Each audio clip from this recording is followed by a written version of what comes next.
MP হলে নাকি 14 বংশ বসে বসে খায়। আগে ভাবতাম যে আল্লাহ কি করে খায়, এখন দেখছি যে তা 14 বংশ না 28 বংশ বসে খাবে, কিছু করা লাগবে না। কিন্তু ওই রকম হওয়া লাগবে। জামাত ইসলামী বাংলাদেশ থেকে যেহেতু আমিরে জামাত আমাদেরকে জানিয়েই দিয়েছে, জামাত ইসলামী থেকে কেউ এমপি মন্ত্রী যদি হয় 5 বছরে তার একটা টাকা বাড়বে না। যা আছে হলফনামায় দেওয়া ছিল আরো কমে যাবে। আমি 5 বছর পরে যদি আমার যা হলফনামায় দেওয়া আছে ওখান থেকে একটা টাকা বাড়ে, ছাড়বে আমারে? আর উনি না ছাড়ুক, আমার নিজেরও তো বিবেক আছে। কার জন্যে করি আমি রেখে যাব?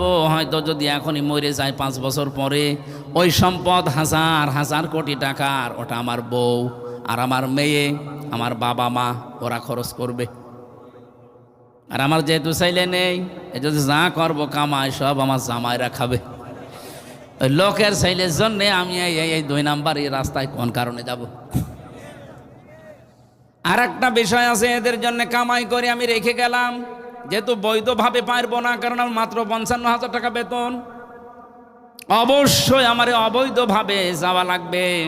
এই যে 25টা মন্ত্রী 24টা প্রতিমন্ত্রী সব মন্ত্রণালয়ে দৌড়াদৌড়ি করে বাজেট নিয়ে এসে অদাওদি কাজ করে অদাওদি যদি খেয়ে ফেলি, বলেন 5 বছরে কয়েক হাজার কোটি টাকার মালিক কোনো ব্যাপার না।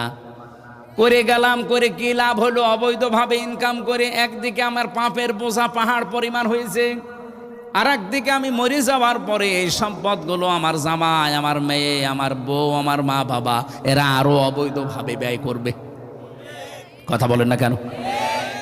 ওরা যে হেদায়েতের উপর থাকবে আমি মরে গেলে, গ্যারান্টি আমার দিল কে? ওরা যে আমার উপকার করবে মরণের পরে, আমার গ্যারান্টি দিল কে? লা তাদরুনা আইয়ুহুম আকরাবু লাকুম নাফআ।